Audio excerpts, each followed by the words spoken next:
And what we've developed in the app is that when you travel, you just toggle that you're traveling. And if you've got no equipment, it keeps you on the same trajectory, but automatically updates the exercises for no equipment. And that right there is gonna make that transition from gym to traveling back to the gym much more fluid. Yeah, absolutely. And I love what you said, when they're left to their own devices. Now they only need one device, right? Hello and welcome to Season 2 of Unlock Potential. I'm Brian Delaney. Our focus this season is fitness. I'll be joined by Dr. Corey Duvall, who's going to guide us through his protocol for getting into your best shape so we can live our best lives and serve others well. Hello and welcome to episode 32 of Unlock Potential. So glad you could join us once again. With me here, I've got my co-host for Season 2, my business partner, as well as co-developer. I want to use that word developer loosely because we have real developers behind the scenes, but co-developer of the Stay Active Method app, which we're unleashing through Unlock Potential to put the tools, the techniques, the mindsets, and the community in your hands so you have the support you need to be your best and for the highest possible good of others, to put yourself in a position where you can be of most use to others, as you always talk about, Corey. So fired up to talk about today the Stay Active Method's adaptability, why it can be used anywhere, why it's not gym specific or weight specific, how it can be adapted for all people, and then talk a little bit about my own personal journey with that adaptation and also the things you've seen with people being able to use this method, whoever they are, wherever they are, with the implements that they have and given the time that they have in order to get the results that they're looking for. So fired up to do that with you here today. Thanks for joining me once again. Yes, Brian. Glad to have you back. Yeah, absolutely. And I just want to say we released part 1 of the last episode talking about the body, the mind, the spirit, how exercise has really served the needs for multiple generations, what works, what doesn't work, because a lot of those things haven't changed, right? They haven't changed over time. We've made small adaptations over time and we've gotten more in tune, but as the world changes, we need to learn how to have an upright spine and stand up to the winds of pressure during that time. Yes, precisely. So I see the human experience as a journey. And as we continue along that path, sometimes we take a step off the path. Mm-hmm. And the goal is not to say, hey, that's wrong, and to back up to get back on path, but to just redirect back towards the path. And as people move and weave through that way, all the directions add to that human experience. So you learn something when you get off path and you bring it back that improves the whole as we go along. Yeah, and any method that works for people needs to integrate those experiences. And something that might have used to have been an uncommon experience, like lack of access to gyms, all of a sudden became very common during COVID because of people's decisions to close that down for whatever nefarious or whatever reasons we want to apply to that. But that became an adaptation, and I feel like a lot of people, just like their work from home or they have a hybrid situation, I think a lot of people were already in a hybrid situation when it came to exercise, but that really started to flesh out during COVID. And as people do travel more and more, whether it's for work or whether they're learning how to work out from home, but they don't have $10,000 in equipment at home. They we all know the Bowflex that sits in the corner that we hang our clothes on, right? That we've adapted those machines into very expensive hangers that we still have payments on. Yes. But just getting to that place where we're not saying our method is actually exclusive of those situations, even though that they're new. It's like this method works then as well. It works not only with the who, but the when we are in. Yeah, and that you bring up a beautiful point about when COVID kind of scattered group exercise communities, and my community was one of those. And being able to see when people had access to equipment and when they didn't, and what worked best while they were in those situations was a defining feature in adding to the app when people travel. What I've found is that consistency makes progress in the long run. And when people travel, what happens is they get out of rhythm. And so they have this frequency of exercise. And then they get on to a travel situation, and the ease of access to what they were doing is no longer there. The guidance while they're on that journey is no longer there. And they're all of a sudden left to their own devices. And so if their tendency is to not exercise during that time period, what they end up doing is losing that frequency. And when they get back to the gym, now they've had an entire week off. And so the first few days back are more uncomfortable. Or they were in a rhythm, and now when they come back, they're out of rhythm. So it's easier to miss a day here or there, and they start to move off path in those situations. And so one feature was, hey, how do we guide people when they have consistency? Because that's relatively much easier. But how do we make that continuous when they no longer have that gym access for a period of time? And what we've developed in the app is that when you're showing that you're in the gym, it's going to give you exercises specific to that equipment, moving you towards your body composition goals, moving you towards a structural and functional balance that reduces injury and irritation over time. However, when you travel, you just toggle that you're traveling. And if you've got no equipment, it keeps you on the same trajectory, but automatically updates the exercises for no equipment. If you have a hotel where you have dumbbells up to 50 pounds, you just toggle, hey, I've got dumbbells up to 50 pounds, and it automatically loads all of the exercises that you can do based on that equipment. And that right there is going to make that transition from gym to traveling back to the gym much more fluid. Yeah, absolutely. And I love what you said. When they're left to their own devices, now they only need one device, right? They're going to have the Stay Active Method app right there on their device. There's going to be plenty of ability to adapt and integrate their reality rather than just being defensive about their reality. I don't have what I need, so I can't work out, right?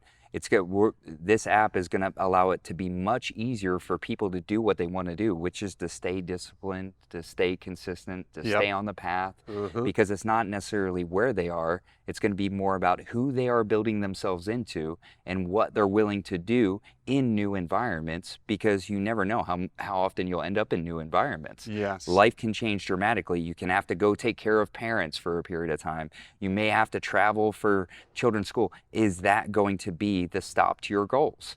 Or are you going to use this app to create the step to your goal, the next step? And that's what I was finding a lot when I came here. It's like, in touch with the community. That's great. We had everybody doing similar work with the same perceived outcome, right? Being in our best shape to be most useful to others, being able to grow and make reasonable progress over measurable periods of time, those type of things, the check-ins with the coach. So now let's remove that. I'm removed one step from that. What do I do, right? And a lot for me in the early parts of that journey, I would hop on a treadmill for about 30 minutes at a 15% incline. And one of the cues you gave me was, number one, that's stamina work. So make sure the head posture is upright. Number two, make sure that you finish a mile under 23 minutes, because there was a pace associated there. I'll let you dig into that. There's some things I just listen, shut up and do, right? That's part of coachability, knowing that you have a higher knowledge than me. But then that was a great tool for the time, but then it reached its time limit. And so as I was continuing to travel and use the same tool over and over again, just this one exercise of hopping on the treadmill, when I was doing my work, you encouraged me to start looking at, hey, there's other things you can do without anything, like sprints, as an example. So talk to me talk to them and me as a coach. Like, what was your thought process when you saw me repeating those exercises?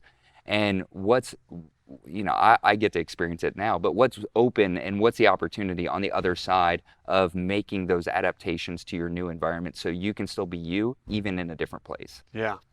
So you, in our work together, have periods of time where you have to travel to go visit other employees, other locations, kind of build community among your business associates.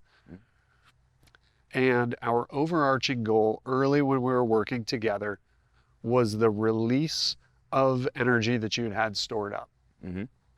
And the most effective way for that to occur is stamina work. Longer duration, lower intensity, over and over with consistency. Yep. And so when I would see that you would travel, if I remember correctly, you did some treadmill work early on, but you were doing maybe some running on the treadmill. And my encouragement to you was to get to an incline on the treadmill. And so an incline on the treadmill keeps us at a walking pace because treadmills were designed to allow us to walk. If we run on a treadmill, it messes up our running mechanics because running is distinctly different from walking. Running is not just faster walking, it's a different thing in and of itself. And so treadmills are beautiful. They help the mechanics of walking. They're terrible for running. So when you felt that walking on a level treadmill was not intense enough for you, I just encourage you to go to an incline. Now, throughout that, I don't remember the time period. I want to say a year to a year and a half. You'd go out of town and come back and go out of town and come back. We would see the trends on your body composition gradually decreasing the stored energy, the body fat, and we had this nice stable level of musculature. And so I was reading that and I said, okay, as he's out of town, that's his easy go-to preference. That's keeping him active. Awesome, it's working. And the body composition, the fat decreased, the muscle mass held steady, and we were starting into a tipping point where if we did too much stamina work, we're going to lose musculature. We were kind of like getting to that place. And you went out of town for a period, did a lot more treadmill walking, and when you came back and scanned, we saw a dip, a new low in musculature. And that cued me into, hey, we got to adjust away from too much stamina work.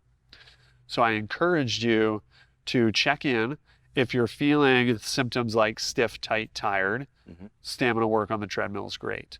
But if you're starting to feel great or angry or irritated or focused, you've got like this energy to go, that the shuttle sprints are going to be the best access for you. Sprinting is the most high power output a human body can do without equipment. And so the concept of getting your body moving fast over a distance allows us to reach the intensity we need for strength work. Now that stimulus promotes an increase in muscle mass. And so if we push ourselves to that limit in the right times, we can maintain and then eventually re-increase that musculature. And so that was the cue away from as much of the stamina treadmill work and incorporating some of that sprinting. What was your experience through that process? Yeah, it's interesting because a lot of times, especially when we're getting into this work and when I was getting into this work, a lot of times I was exercising for vacation, right? And so when I would have these times of like going on vacation, and I had this goal in mind, right? Our effort stops where our goals stop. Yes. You know, that's what I found anyway. I would be on vacation and I'm like, well, I worked for this time, so now it's like, let's get back. lay back buffets. I mean, as much, you know, it's important to get this kind of gorging myself now, but that was part of it. It was like, now it's time to relax. I had to redefine relax. Right? I had to redefine what it meant, and really change that word to restore. Right? Because that's what it actually is. I don't want to become lax again. I want to have stored up again. I want to have ready for energy, right? Not so much that I'm starting with fat, but just like ready to go, having that vitality to re-enter into my work, into my life. I want to end the vacation because a lot of times what I found out was when my goal was to work out to be on vacation, when I wasn't on vacation, or when I was on vacation and I did not continue, I did not come back with good energy. My first days back in the gym were rough. I was experiencing a lot of the early symptoms that would put me into a place of self-pity. I just wrote this to somebody the other day. I said, I had to do flexibility this morning to break up my self-pity party, right? So for some reason the other day I woke up in a funk and I was just like, and so but I would find myself more often in that position. And I was starting to notice some of those same trends. While it was great, it was such an upgrade from where I was. My body had now started to integrate that and expecting that level of work that I was going to do, because that felt good. That was a great start to my day and vacation. That were one of the reasons I work out is for high energy management. Yes. I don't want to be sleepy in the afternoons. Right. You know, I want to be able to go to bed, be ready for bed when I'm supposed to go to bed. I want to be in touch with my appetite throughout the whole time, because I know when I'm more in touch with those things and when I'm aware and responding to those things appropriately, I feel better. Yes. And when I feel better, I'm able to create better experiences for those people who are traveling with me, instead of being a dick to them. Yeah. Like, which happens because it's a high stress environment at times, especially in transitions when you're traveling. And so I realized that getting off the plane, one of the first things that was really good for me to do was to move my body, to reset that cycle. If it's afternoon, I needed to go to flexibility, but if it was during the day and I was feeling maybe strength, right? But I lacked the implements, I would hop right on the treadmill. Yep. Right? And it wasn't like I didn't use up the energy I had, so I was starting to walk fast. And I know you have a principle around walking and running that you kind of hinted to earlier. Talk to us a little bit more about that principle and why that's so important, because that led me to start doing those shuttle sprints and start to find maybe odd implements so that I could adapt what I was doing to the place that I was, rather than stop what I was doing because of the place that I was. Yeah. So first, the distinction, running is meant to carry us quickly over a distance. So when we're running, we should run fast. It should feel quick. Now, when that happens, we use more of our musculature through a greater range of motion, and the impact on our body is much greater. So the tissue damage that occurs is higher, but because we've stimulated so much musculature, that promotes hormones like growth hormone and testosterone, which helps repair from that damage. So the net gain is that we have more repair. We have a little breakdown, we get a good stimulus, we have repair, and we have growth. Walking is meant to take us a longer distance at an easier pace. The mechanics of it are different. It uses less of our musculature, which makes it way more efficient. So our energy drain is less. But we can do it for a longer period of time. We can do it for a farther distance. Walking should feel easy. That's the whole purpose of it, is to get us a long distance over a long period of time and still be able to keep going when we get there.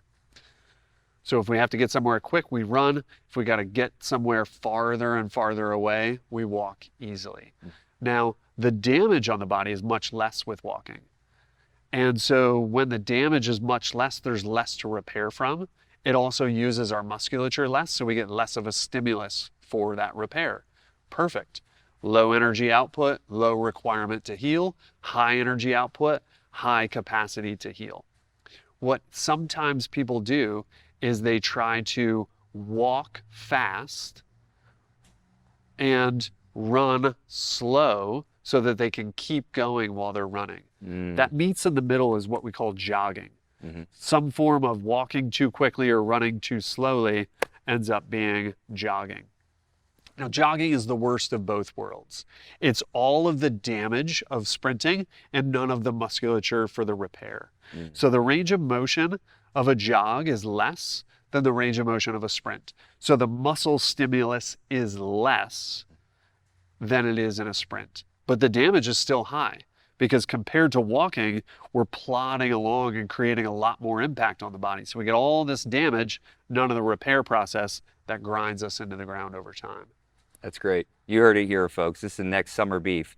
Last summer it was against flexibility. This summer it's against jogging. We're coming. What are we coming after next? Fruit?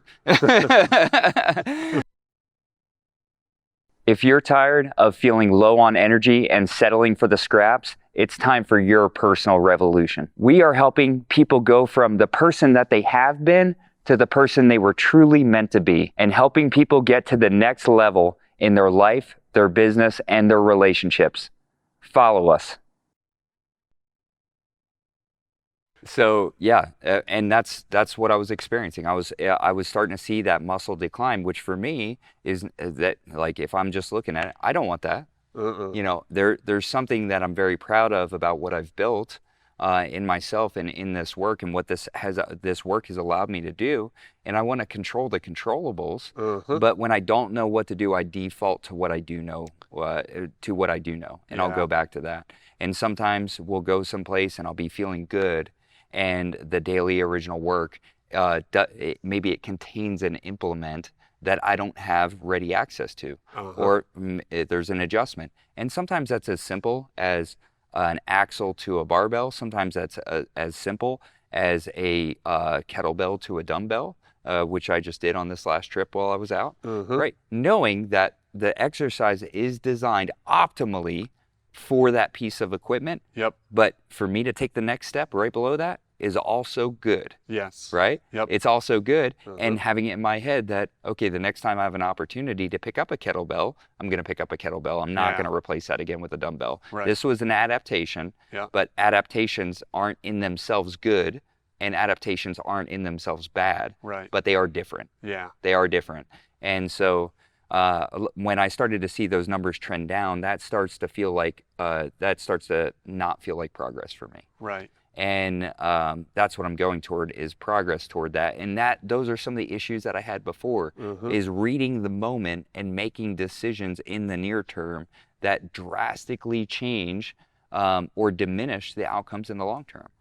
And so, I remember being on a camping trip, and I was with a few members who work out here, people who practice the Stay Active method regularly. I was with Cicely, and I was with Roddy, and I was with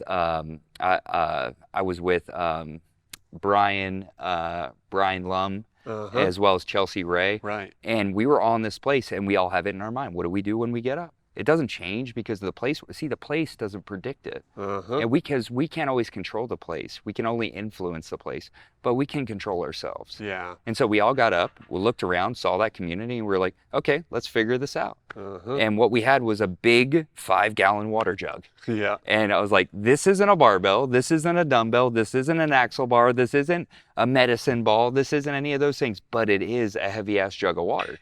And so taking one of those jugs of water in each hand, or taking it and carrying it on my belly, and just setting the timer for 10 minutes.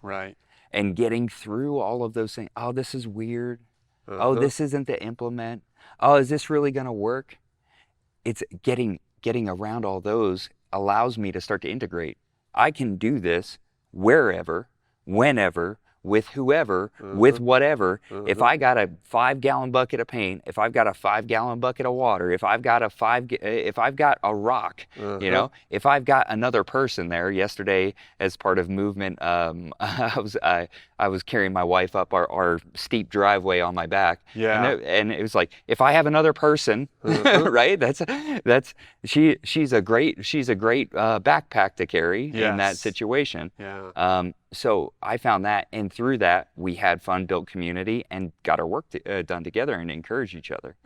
And I would love for you to share more of your experience as you've seen over the whole, with people getting away from the disintegration of their workout because of the new place, rather than integrating their workouts into this new place, even when the adaptations aren't there's not a straight line to them.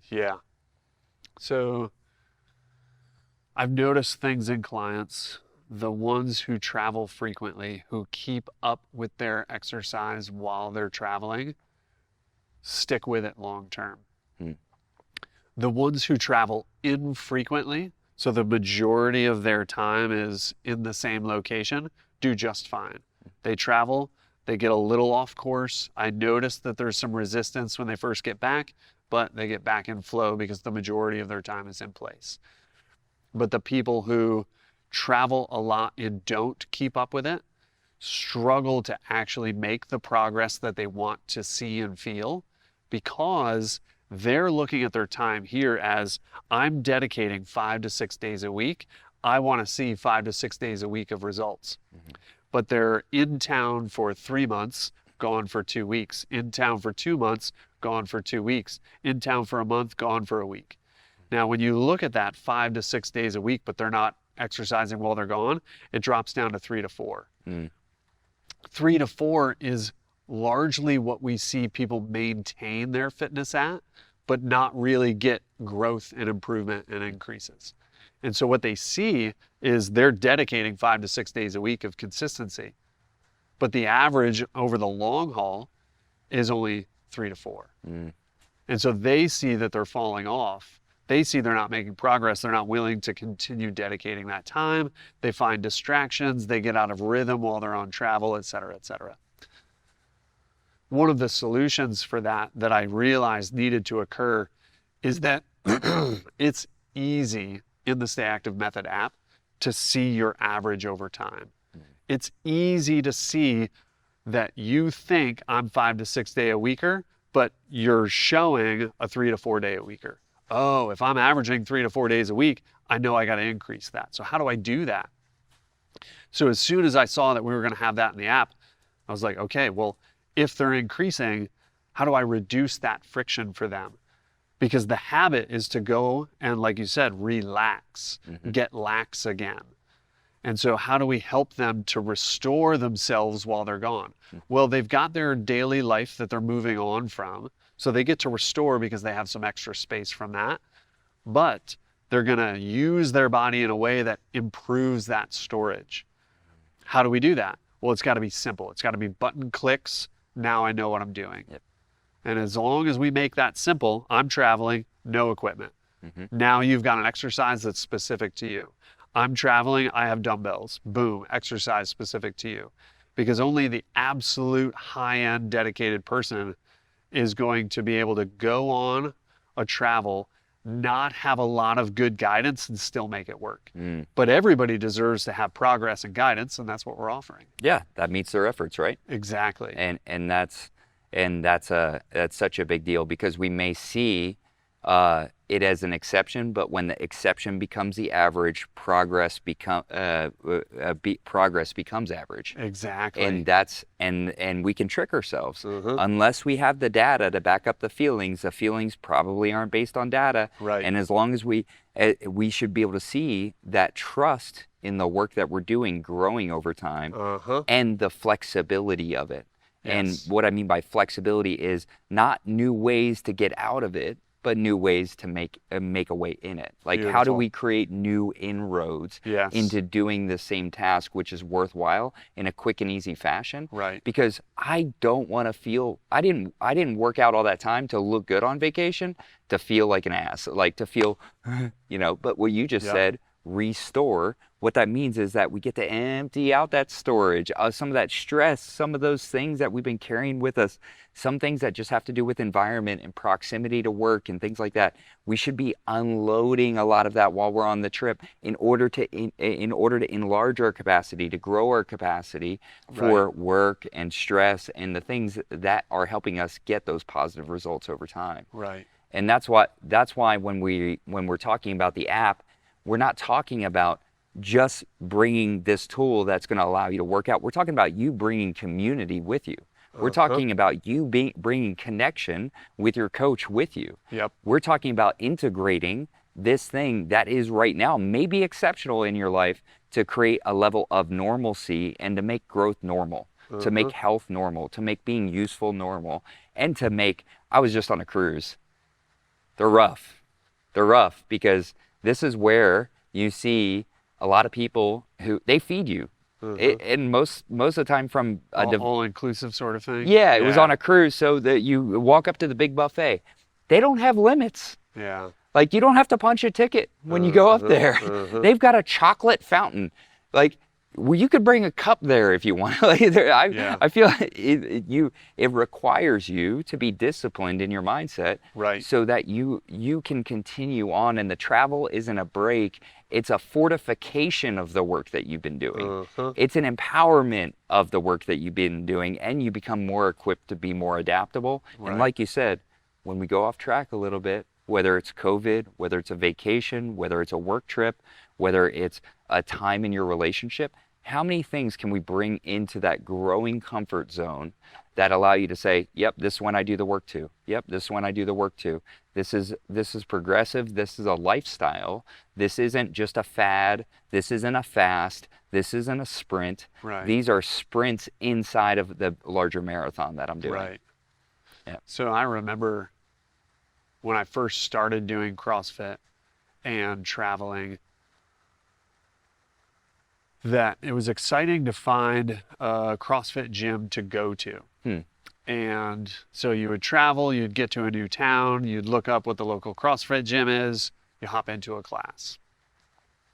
Well, the more I traveled, I started to find that there wasn't always a CrossFit gym that had a class time, that had openings for me to show up to. And that was some friction. How do I get in and make that work? There was a phase where I was doing my own programming. I was writing exercises for myself. So I want to go into a CrossFit gym, but will they let me do what I feel I need to do that day in order to stay consistent? Well, that's even less likely.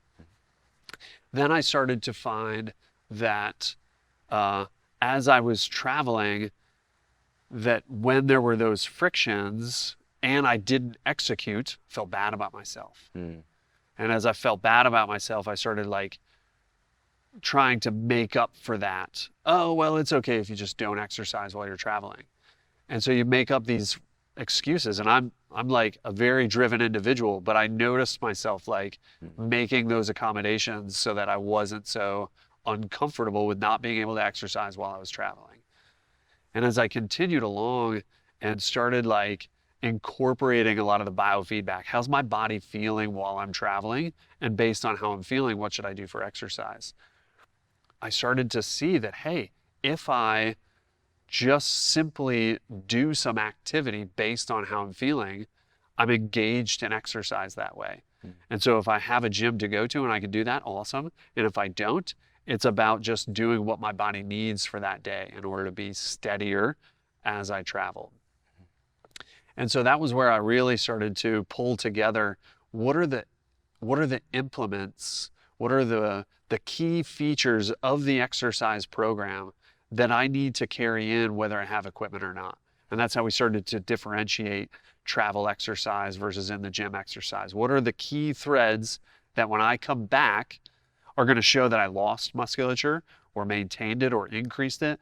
I lost stored energy, I released it, utilized it, or I maintained it or I increased it. And so a lot of those things, clients like yourself and myself, as we traveled, we saw what our trends were and what our goals were and what the exact types of exercises we need as we were traveling to make some progress. Yeah.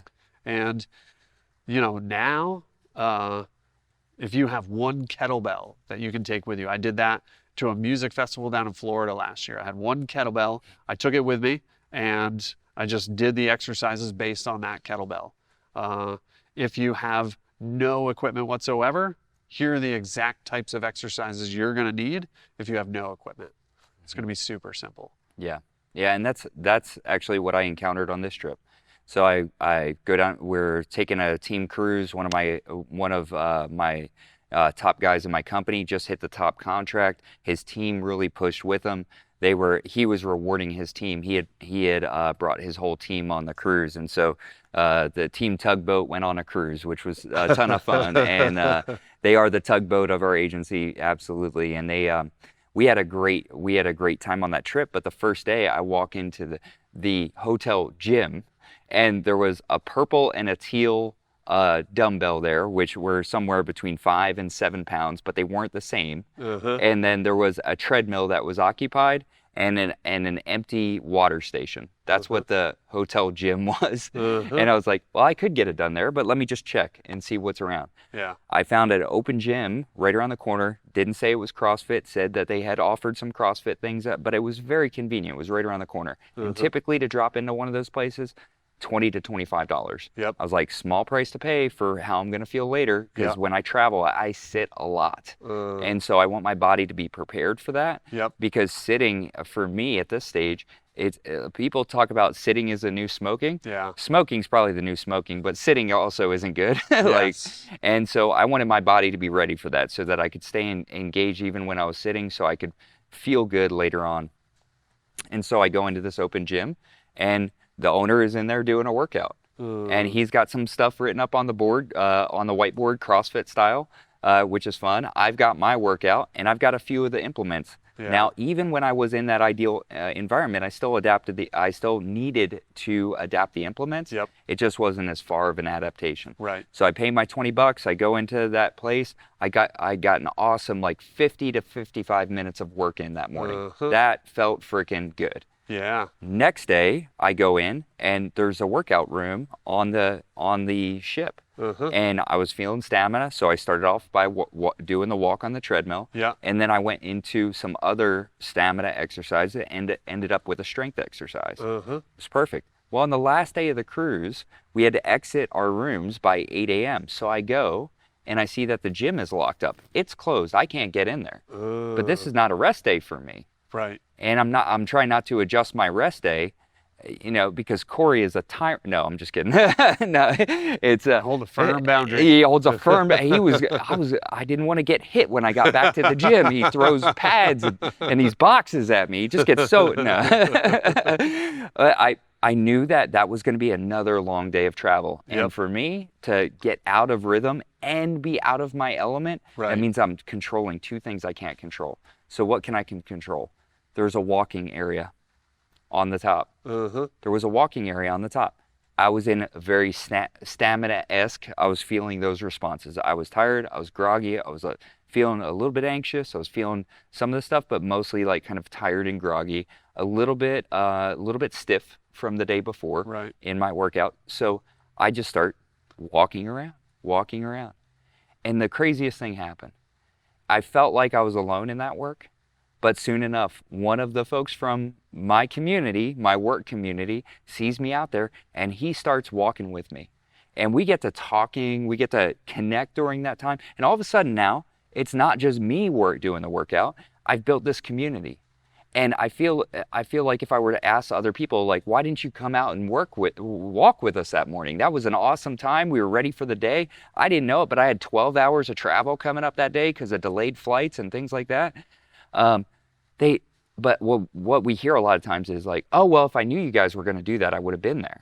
Yeah. And it's well, the only way to know is to do, right? If I would have known better, I would have done better. Well, I had to do better in order to know better. Right. And so does everybody else. Right. If I hadn't done better, I wouldn't have seen that guy who was already walking, and he was kind of doing an opposite trajectory. He came over, we started walking together, and we were able to talk about business. We were able to do those things while still both doing the work that we needed to feel our best that day, to not be a jerk while I'm traveling, to be able to have emotional energy regulation, and to end that day feeling knowing that I traveled, but not too tired to stay in my rhythm. Exactly. Check out the official Unlock Potential store, where inspiration meets style. Explore our exclusive collection of gear inspired by the transformational messages straight from our Unlock Potential podcast. From trendy apparel that embraces the power of positivity to accessories that fuel your motivation. We've got something for every go-getter. Spread the messages of empowerment, energy, and motivation that you get from the Unlock Potential podcast by grabbing your gear today. So you showed up for your body. We talked in the last episodes about 4 different elements: low intensity for long periods, short intensity for high periods, using the body as a unit, and using full ranges of motion. You felt that your body needed low intensity for a long duration. And you showed up for yourself that way. You were working to be the best version that you could be, and so was that other individual. And as you were both on that journey, you connected. It's so easy to connect that way. You're just taking care of your business, and the right people take care of their business, and things line up. Now, when you were brought together, we've got the body, we've got the spirit. Now we're connected, we can share ideas. That's it. And that's exactly what would have happened, what did happen in that environment. But had I not gone, I might have felt like I was the only one. Had I listened to the first piece of resistance and just said, oh, well, the gym was closed, therefore the gym was closed, something I can't control, I can only influence. Because if I could have gotten there earlier, there were other options that I could do. Now I have to adapt. That's all okay. I can't, but I can control myself. And my response in that moment, and the way I was able to slow that down and say, well, then what can I do? Right. I know this is true about it's being closed. Well, then what can I do? And in the exploration and the curiosity about what can I do, something that I could have never planned happened. Right. Right? And that's that connection and community. And so I know a lot of you are remote. You're using the app, and you're in that place of like, yeah, but where do I find this community? You find it by showing up for yourself, as Corey just pointed out. And know what you'll find then? Other people showing up for themselves who want to connect, share ideas, share experiences. And then we build that shared struggle. We build the shared strength of going through that struggle. And we get to have that communal encouragement no matter where we go. We don't need to know their first names to know the type of people who we're working with because of how they show up for themselves and other people. Right. Absolutely. Well put, Brian. Yeah, awesome. Well, thanks for talking about this. I'm very excited as we continue to design, and as the app starts to go this way, we tuck it back in and we integrate, right? Yes. We integrate, and some of the odd object pieces that we were talking about putting into there so people have an easier time adapting. Find more inroads into obeying your values rather than just reacting to the emotions that you feel in the moment. The gym's closed. Okay, what's possible?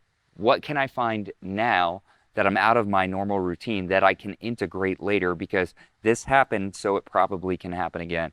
What are those connection pieces where there's accountability and encouragement inside of the community? And what are you doing to create that environment around you? Because we certainly can't wait for that community to make the changes, because none of us are promised tomorrow, right?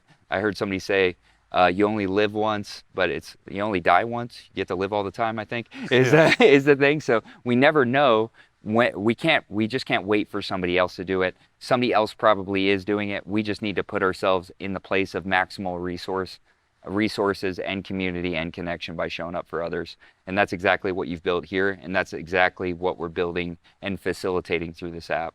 So I'm so fired up about it. One thing that I failed to do in the past is I've failed on the end of these episodes. We talk about liking, we talk about subscribing, we talk about joining our community. I want to give you a practical tool to do that, because we have a lot of people from this community who are asking and then acting on making you their coach. Being able to take the first steps to being able to leverage the Stay Active app, also the Stay Active app, the Stay Active method precision training, right, which is more deliberate way of guidance. The Stay Active method in itself is a great compass. It's going to point you, it's going to direct you over time. But if you're looking for that next level precision, especially as you're getting started, where can they contact you? How can people contact you in order to take that first steps of getting the introduction while we're in the process of launching this app over the next 30 and 60 days? Yeah, easiest access is going to be through Instagram. My handle's Stay Active Method. Okay, so at Stay Active Method, you're going to see a lot of great videos there. Make sure to direct message Corey. You don't have to be in Asheville, North Carolina to access him. Right. He's got a number of remote clients. Those clients are seeing great results. I know, because I look at the leaderboards and I'm like, oh, who's this guy who's lifting all these weights and crushing it over here? And he lets me know that's one of our remote members. Also, a number of folks from the Delaney agency and my team have also engaged at a distance and remote. I know we just onboarded somebody new into it who's very excited about putting some form around the function of this work and building some community, and that community was the biggest piece. So take the first step by DMing Corey on Instagram so that you can have your initial no-cost consultation so he can help you to see a plan for moving forward to get what you want and to have a prescribed way of doing it that actually gets you the results you're looking for the effort you put in. So thanks again, Corey. Yes, appreciate you. Thank you for joining us for this episode of Unlock Potential. For exclusive content, make sure to subscribe to our Patreon. Follow us across all socials at @TheBrianDelaney and visit our website at thebriandelaney.com to shop our gear and see what's coming up next. The information and views expressed by our host or guests on the Unlock Potential podcast are their own, and not a substitute for professional medical or fitness advice. Always consult with qualified healthcare or fitness professionals before starting any new exercise program or making changes to your current routine.